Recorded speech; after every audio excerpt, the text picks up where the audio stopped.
Bonjour. Bonsoir, monsieur. Bonsoir, madame. Chers amis, we are in the presence of the iconic Kathleen Thompson Hill. This is the woman that has, throughout her life, collected the best memories in your kitchen since she was a young little girl. And this is so exciting because today, at Rutherford Cross Estate, where Elizabeth Spencer Winery is in Napa Valley, we're unveiling all the collection of Kathleen, and this is quite a journey. So Kathleen, let's have a toast. We always do. This is quite a day. How do you feel about seeing everything around us? I'm excited, and I have a lot of mixed emotions. It was all in my kitchen and That's in my right. garage. And I can't believe so much, and there's more in your warehouse. That makes you think that you have a big garage and a big house. A little. But anyway, it's wonderful to have it here and to be able to share it with lots of people who will enjoy revisiting their kitchen memories. Yeah, because I'll let you have a sip. It's so important. A fresh, crisp rosé. Oh, that is yummy. What do you think? Yummy. So Kathleen and I met, and it was what we say the coup de foudre. I was so impressed, dear friends, by her personality because, side note, she only wrote 45 books, and she has been an amazing writer, journalist, and an iconic, phenomenal personality here in the wine country for everything which is the culinary arts and, of course, kitchen and the memories. So, Kathleen, we see all this. Why did you start collecting all this? That's amazing? the best question of all. I think when my husband and I were vacationing economically, we drove around the California Gold Country, and you often buy things for other people that you really like yourself. And I started buying kitchen utensils for my mother. Yeah. Limit of $3 a piece. I had no idea if she ever liked them, but she always said thank you. And when she passed away, there were 8 of them. And I had spent $24. That is the right math, right? Yeah. And of course, I took them back. My brother never heard about them. I just grabbed them. And then I became interested in what was going on when those were made. What was going on in the world? What was going on in people's lives? What were they cooking and what were they able to grow? And how were they cooking it and how were they making it last a long time? So I got into the whole cultural aspect of all cooking and cooking utensils, and I just kept buying them, and I had an eye for what I already had and didn't have, and it is totally my quirky obsession. Well, how big is that obsessive collection today? 3,000 to 4,000 pieces. And how many do we have here In this room? Rutherford? You have, I don't know how many we have here. I've Probably spent a months few and months thousands. putting it up. Yes, absolutely. Yeah, you have, between here and next door, you have about 2,000 or 3,000. So why is the kitchen so fundamentally important in our lifestyle? That seems to be the warmest place in the house, literally and figuratively. It's where people gather, hopefully, in their households, whether it's with your family, your grandparents. Some people grew up with their grandparents, and that's where grandma was making cookies or hot chocolate, in your case, and that cheese that you enjoyed after school. For and sure. it's where, in my house, the kids came home from school, their book bags went against the bookshelf in the kitchen, and they sat down and waited for something to eat. And I think a lot of kids do that. And where kids are lucky enough to have family and a kitchen to gather in. And it's where conversations happen. It's where troubles are discussed. It's where some people drink too much. It's where solution I found. Yes, and it's a place to nourish yourself and others. When you look at the evolution of all those equipments, what comes to your mind? I think one thing that stands out to me is the history of the egg beater, which in England and Europe, before the egg beater was invented, the aristocrats had servants in the kitchen whipping with whisks and other devices frothy foods, including whipped cream, something familiar to all of us. And so that was considered a status if you had people to whip foods for you. So when the egg beater was invented, it allowed normal households to be able to have whipped foods, and a housekeeper, a person of the home who could whip things with an egg beater gained that status socially. And it's funny that certain big chain stores now don't carry egg beaters anymore. Well, But they carry whisks, and we have tons of those here. that's right. So behind us is an incredible collection of toasters. And what surprised me in this incredible collection, I'm overwhelmed of excitement and pleasure. Like the ice cream scoop, the most simple and the first is actually the best. And it's here. And it's here. Yes. And that was invented when? I think 1876 about by an African-American And inventor. so many got invented. I'm looking at the display since then. It's a mobile. But the best one is still that one. Yes. It's the whole device. He had another fellow had made one with a little twisty top. We have two of those here too, but those didn't really work. So Mr. Kroll devised the thing you squeeze to make the ice cream come out of the scoop. And, they couldn't, he worked in a fancy hotel and you couldn't use your finger to push the ice cream into the bowl like you might at home. And so he developed this. But he never made a lot of money at it because it was so obvious to be a solution that a lot of people copied it, even though he had a patent. That's right. Yeah. So I was starting on the toasters. Yes. That's one of the inventions that impresses me too, because literally the progress has made it flawless today to toast bread. So you want to tell us about I sure this? will. You'll see behind Jean-Charles, to his right, a couple of wire toasters hanging on the wall.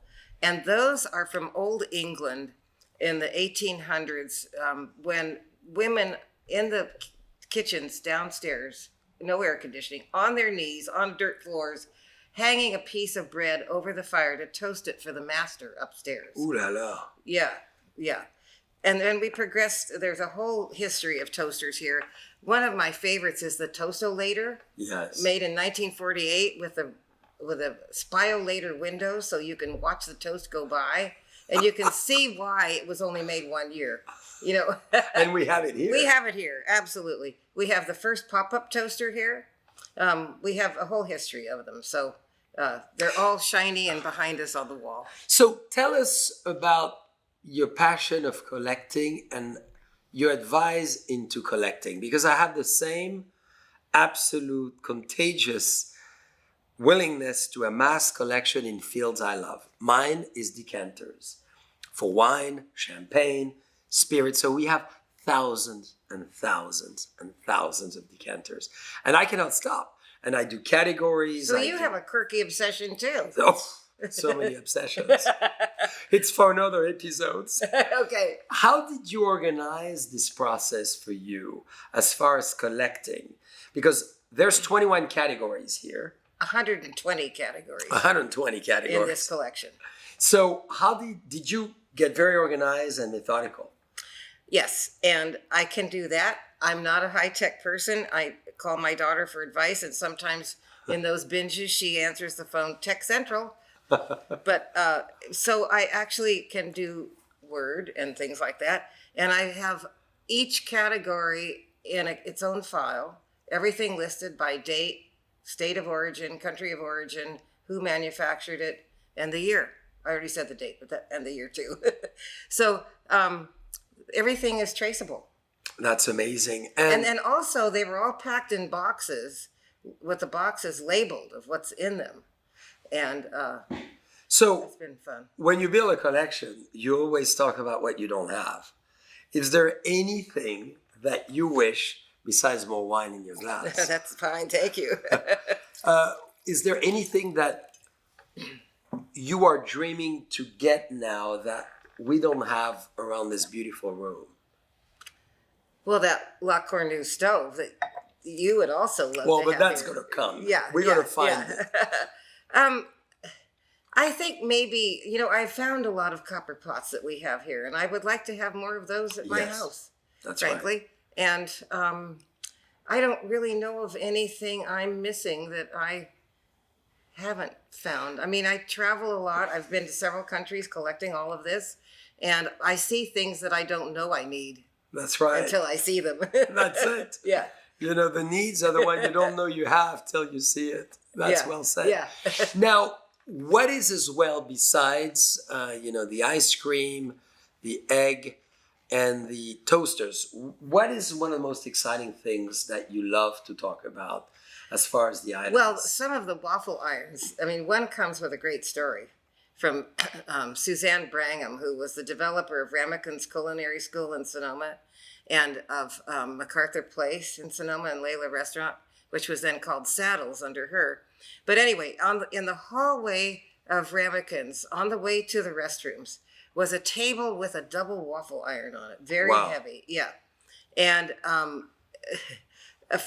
mutual friend of ours and he especially liked to make waffles. So he wanted to try to make waffles on this. We did it, and they stuck so badly, he had to go home and get a vacuum to stick the waffles. That sounds like my style. Yeah. Okay. But I typically have to call the fireman. Yeah. So that man passed away in his sleep, and at this memorial, I was asked to speak at the end of it, and I talked about our waffle making. And afterward, I went over to Suzanne Brangham and I said, I hope it's okay. I mentioned the waffle iron. She said, yes, but you didn't tell my name for it. And I said, what is it? And she said, a double mammogram machine. I love it. Yeah. So that's here, as well as a 4 or 5 layer tabletop stove by the waffle irons as well. And I had a waffle iron story where I needed the Comcast guy to come fix some stuff. I didn't know what, and he didn't either. Very hot day. He had to go in through my garage, and he went up and he came back down 3 hours later, and he's, what is all this stuff? And I said, well, it's my kitchen collection. And he said, do you have any waffle irons? I can't find the little square ones. I can only find Belgian waffle ones to buy. And I said, well, would you like a waffle iron? And he said, well, yeah. And I said, well, take your choice. I got them all out for him. And he found one that had little holes. And it also had old crumbs in it. And he took it and he said, I can fix it. Don't worry. And I said, okay, it's yours. And he said, you know what, Mrs. Hill, maybe I should go back in and check that modem I put in. I love it. Yeah. So you know how to make friends and win people hearts. Well, and he said, I never thought I would have a customer who collected waffle irons. And I'm sure he's right. Well, I got compelled, dear friends, because I had the pleasure to meet Kathleen on a much closer basis when she had this great exhibition at the Sonoma Valley Museum of Modern Art. And she did this exhibition with all the mobile we have here and movable signs, very similar to this. Obviously, we took it to the next level. But what was so cool is I could see in those beautiful blue eyes the vision that she had to bring the memories of the kitchen that we all had with our great-grandparents. For me, great-grandmother, grandmother, mother. I had 4 generations in the kitchen. I was Lucky so you. fortunate. Lucky you. And I could see what she wanted to do. So last year, as we get together at the eve of Christmas, Kathleen said, Jean-Charles, are we ready to do it? Finally. And what did we say? Well, actually, Tom Blackwood with you called me and said, are we ready to do it? And I said, well, golly, are you serious? How do I know? Well, anyway, we met 2 days later and we decided to do it. So what did we do? I would like for you, Kathleen, after a little glass of wine, because you need to hydrate. It's very important in the kitchen. By the way, when you cook, do you drink wine? I drink wine sometimes and sometimes vodka. Oh, I see. So, JCB vodka, caviar only. Coming, yes. Oh, you do? I love it. So, as you really created this, because Kathleen, dear friends, over the last 4 or 5 months has been here, magically and really created this amazing space. I mean, she created the whole sequence. We don't want to show you everything because we want you to come. Dear friends, it's a temptation. It's like the CIA, it's like the Smithsonian here now. Explain a little bit about what we're doing here. Well, we did hire an installer, a very wonderful man who's here lives here in Napa, and I spent a lot of time saying, roll a little inch to the left, down a half an inch. That's right. And we got through that many, many, many times. Everything you see here has gone up that way. And at one point I commented, I feel like I'm telling my husband to scratch my back. Another inch. Here we go. Thank you. Yes. I'm her new husband. And anyway, so I've always wanted to share this. It's the only thing I wanted to do with it is to share this with other people and help them learn the history of all of this.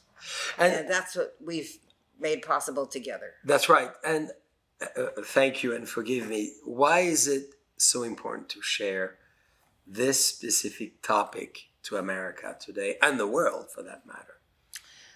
I think people are ready to learn about older things, not just us or me. But there's been so much packaged food and impersonality, lack of real conversation over the stove or the kitchen table. And I think there's a real, I think you'll find that grandparents come in here and they then come back and bring their grandchildren to point out little ways that they lived in their lives.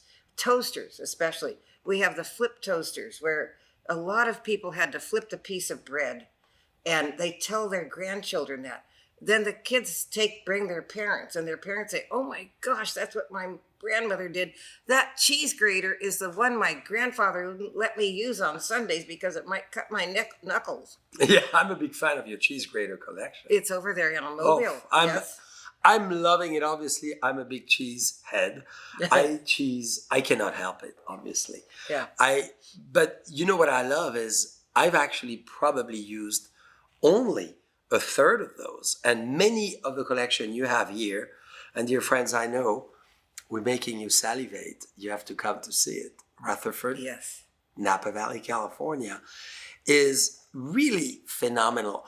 What else do you want to share on this collection to tempt all our friends from around the world to come to Rutherford to see? Everyone from every place will find something of a cuisine they're familiar with. And other people can learn those cultural experiences as well. And their food signs from all over, their cracker tins from 15 countries. You're bound to find one. I know you will if you look at them very carefully. For sure. From all over the place. And they're milk bottles with labels on them. And they're so popular that people call me and ask me if I have one from the little dairy where they grew up in Iowa. I love it. I mean, and there's just something, not only will you identify with things you recognize, but you'll learn about kitchen things that teach you about how other people have lived. Now, on that note, what is to you so important in terms of the sequence of as well, having added Julia Child, having added, obviously, I Love Lucy and Ratatouille as a great movie. So we have screens, dear friends. 4 of them. Yes. So tell us about that. Okay. So the Julia Child that's being shown is with my friend Jim Dodge, who's a famous baker who teaches all over the world. And he's done 2 episodes with her. The only chef besides Jacques Pepin who did more than 1 episode with her. And he will be here. He's fabulous. He teaches now in San Francisco and Sonoma County. And there was also a day at MFK Fisher's house where her secretary called me and said, Julia Child's on her way up. Would you like to come? That took me about a second and a half to say, I'm getting in the car. And so we talked about books and a lot of books. We decided to translate together an old French cookbook from Marseille, which I will talk to you about another time. It's fabulous. Wow. Yeah, and we got a part way through it, and after MFK Fisher passed away, I talked a lot with Julia Child about the translation of Little Birds and things. And on that particular day, Julia Child said, "Let's switch from bookery to cookery. I'm hungry." And then she said, "Is there a McDonald's nearby?" From Julia Child, that's Yes. a good one. And I said about With a little foie five- gras on top. Yeah, I said about 5 miles back down the road. Well, that Mary Frances didn't want that break it would take for that to happen. So I ended up cooking lunch for the three of us with what was in Mary Frances's refrigerator. I love it. Oh, it was, I mean, So Mary Frances, M.K. Fisher. So and we have an MFK Fisher Nook here too, in your wine room at the end of this that's right. exhibit. With some, What's your favorite memory with M.K. Fisher? Because you spent a lot of time, and I'm going to ask the same question with Julia Child. Okay, You knew them very well. My best memory with MFK Fisher was dressing as nuns for Halloween. I love it. I rented the habits or costumes from Grace Amari, the costume queen of Sonoma at the time, and that was quite a day. I can only imagine. And what about with Julia Child? Because you've spent a lot of time. Well, with her, too. I most of the time I spent with her was on the phone. I mean, she'd call me and she got a new computer at one point when she was living in Montecito in Santa Barbara, and she couldn't make it work. Now, I already said I have to call my daughter for tech advice, right? But Julia Child called me, so we're in trouble. So she couldn't get her computer to turn on, and I said, "If you just got it, have you asked the fellow who sold it to you and brought it up there to come teach you?" "Yes, but I can't remember what he said." I can't imitate her act, her way of speaking. But so I said, "Julia, reach around the side of the computer. Is there a little rough place? Press it." It was the switch, the on-off switch. For someone who knows how to use every kitchen equipment in the world, that's pretty cool. I know. But who needs a computer? But her anyhow? computer wasn't in the kitchen, I guess. So, dear friends, one statement I'm going to make, a powerful one. And this has been the friendship and the discovery of the last decade with Kathleen Thompson Hill is, as I reflect on the history of the United States, which is my favorite country in the world, Julia Child brought sophisticated French food to the United States, and she really did it well. M.K. Fisher, who you work closely with, really brought the romanticization and the literature aspect of how to translate food into a book. I feel, dear friends, today, Kathleen Thompson Hill is bringing the curation and the absolute displays and energy and memory to all of us that is as important. You don't have to listen, you don't have to read, you just have to feel. And I think this is really a miracle today that we are, Kathleen, together and really bringing, all your life into this room. I mean, there's a lot to your life, but your culinary part of life. it anyway, yeah.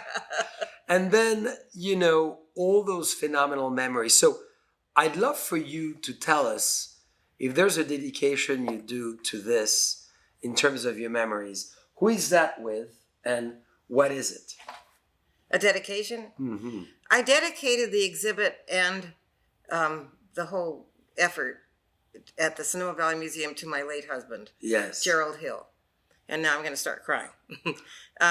He was a lawyer, a very nice lawyer who did most of his work pro bono, or at least half of it, and an historian. And he was not a cook. He could cook 2 meals. It's already pretty good. Yeah. 2 days out of One the was week. breakfast and one was dinner. Yeah. And, but he got into this. We'd go to an antique store, a flea market or something, and I assumed he was looking for things of his interest. Yes. But instead he was finding kitchen things that I might have missed. I love it. Yeah. And he really loved it and was a total good sport. And when he'd roll his eyes occasionally, if I I mean, my limit is no longer $3. With Kathleen rolling your eyes is usual emotions. And my response to that was, honey, I don't buy makeup. I buy kitchen utensils. Hey, that's even more valuable today. And tell us about your son, because we had the pleasure, dear friends, to be together. And obviously, Kathleen has millions of ideas, a great vision, obviously, that you'll see. And your son had a great contribution, so you should share that as well. He happened to be here helping me pack up some of the Yes. heavier things, and we had a meeting scheduled here in this room.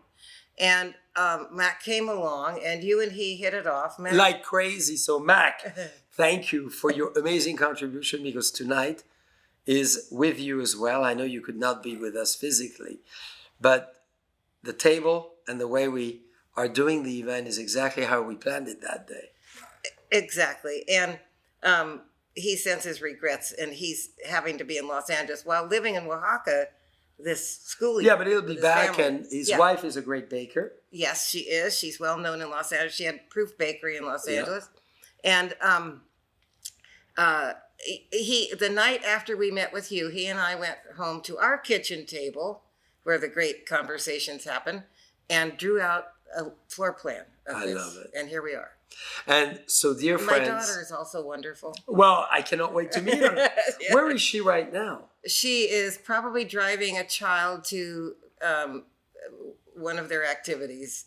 In Irish California? stepdad. Yes, in Concord. Yes. So we will see her very soon as well. Absolutely. This is a family affair. And dear friends, I'm having goosebumps telling you that, because as a French person, the kitchen is the only place really where the deep conversation happened, the deep sharing happened, the moment of joy, the moment of discovery, the moment of culture, the moment of travels. And the moment of sorrow and worry. That's it. It's sharing. So sharing is what we're doing here at the Kathleen Thompson Hill Culinary Kitchen Memories. And this is so much fun. You're going to come, you'll be able to drink wine, taste a few bites of food, and naturally, dear friends, naturally be able to experience and live memories. We even have a board at the end of the exhibition where you could share your kitchen memories. You can write down your kitchen memories, tack them to the board. Whether they're good memories or not, you don't have to sign it. Just express yourself and get it out and let everybody enjoy. The beauty as well of what we've done here is the signage is incredible, because Kathleen obviously is a writer, so the book is coming soon. Stay tuned.